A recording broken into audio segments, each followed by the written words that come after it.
dal leen ak jàmm ñu xëy tàqañ yéenekaay xëy ndew tàmbale ko Le Soleil yéenekaay xëy na dalal Mamadou Makhtar Cissé ministre de l'intérieur demoon nag amal ab visite foofu ca diwaanu Thiès la mu xamle rek moom ministre bi nee na résultat yi nga xamante ni moo war a tukkee ci élection boobee dina sincère dina leer te du am kenn koo xamante ne si danga ko mën a ŋàññi ndax léppay jaar yoon léppay leer loolu di la ñu bëgg yéenekaay bi di l'évidence dikkaat ci leneen te moo di Sonacos SA yéenekaay bi ne ci ñaari fan 48 heures dong Sonacos nag moo ngi dugal 10 milliards nag ci li nga xamante ni si moo di dëkk kaw gi loolu est-ce que am na li am ba am kay mooy Sud Quotidien moo ngi koy xëy fësal moo ne suite et fin de la campagne électorale pour parler de premier tour le dernier rës nag yéenekaay bi xëy na koo fësal nee na fi mu toll daanaka benn 48 heures rek moo daal dee des ci mbir mi ñëpp nag màbbu nañu campagne électorale bi nag war a jeex ni ka àjjuma ji bu minu jotee candidat yi nga xamante ni ñoo yëtu si su président de la république fi mu toll nag sànn nañ seen doole gu njëkk nag ak xeex bi nga xamante ni moom la ñu bëgg a def ngir rek nappi ay baat ngir fexe bu ëppale nag su ko defee ñu mën a jotee siis boobee jamono nag am na ñaar ñoo xamante ni si dañu bëggoon a rocceeku waaye nag conseil constitutionnel nag la mel ni bañ na loolu tax nag les échos yéene kaay ne les sages ñoom nag écondi na Habib Sy ak Cheikh Tidiane Dièye seeni courrier yi nga xamante ni si moom la ñu dal di xaatim ngir deltu ginnaaw ci yooyu la élection moom waa conseil constitutionnel jëluñu ko sax greffier du conseil constitutionnel si boobee jamono nag mu joxe rendez-vous le 29 mars yéene kaay bi ne gendarme yi nag ñoo mujjee ñoo sax renfort ngir rek dàq mandataires yi nga xamante ni si ñoom lañu yónni woon ci boobee bërëb boobee yéene kaay nag le quotidien yéene kaay ne campagne nag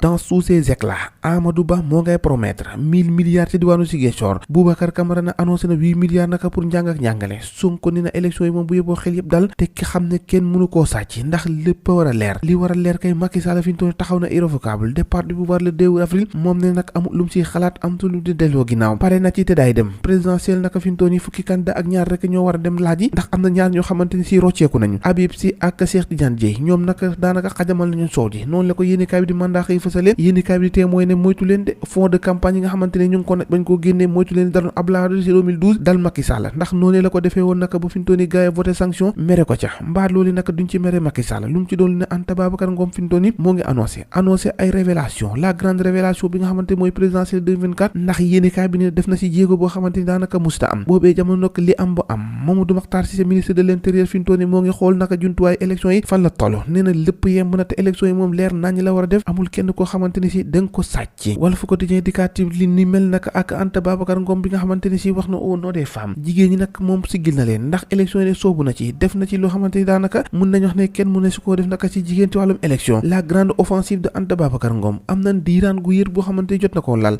na ko ci élection yi ba tax nag ñu duppee ko la révélation yi xëy fës naka moo di Yatassay mi nga xamante ni bokkoon na ci candidat doon laaj réew mi te ñu rakkale woon ko moom nag mu mujjee ñàkk bakkanam ni ki démb l'observateur di ñu ko tàggee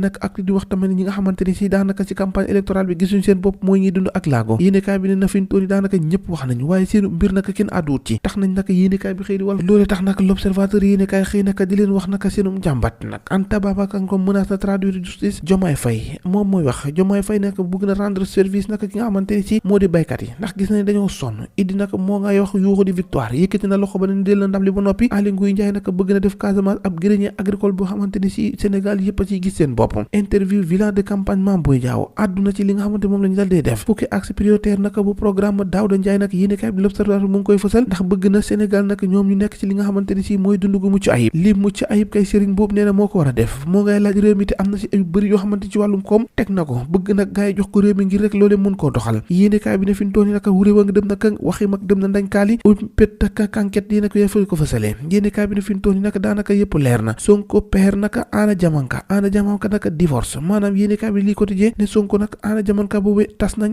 divorcé nañ ñoo ko déggandoo jàngeen jëf ba ëllëg